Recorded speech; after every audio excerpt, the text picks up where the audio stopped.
Pemirsa, ini kasus aktif COVID-19 ring Kabupaten Karangasem kekantenang Bawawah. Saking data Dinas Kesehatan Kabupaten Karangasem, nureksain pawawahan kasus anyar, sani ngawinang kuentenan kasus terkonfirmasi, sani kantun kerawat kantos 6 dasa kasus. Sejroning usaha nas pengelola COVID-19, samian krama mangda antuk sinarengan, ngelaksayang prokes. Mausang indi kahanan sekali mangkin Kapolres Karangasem AKBP Ninyoman Suartini nyarengang para tokoh masyarakat ring desa adat Mangda Muali ngemaryang prarem. Samian krama mangda antuk sinarengan ngelaksana yang prokes. Paketanipun taler sampun abdabin indik panglimbakan COVID-19 ring Kabupaten Karangasem.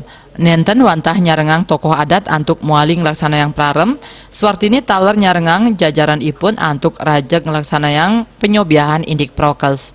Anutin seselah ring lapangan ring galah pungkuran, personil Polres Karangasem sampun ngawit tedun ke lapangan antuk magiang APD skadi masker miwah hand sanitizer.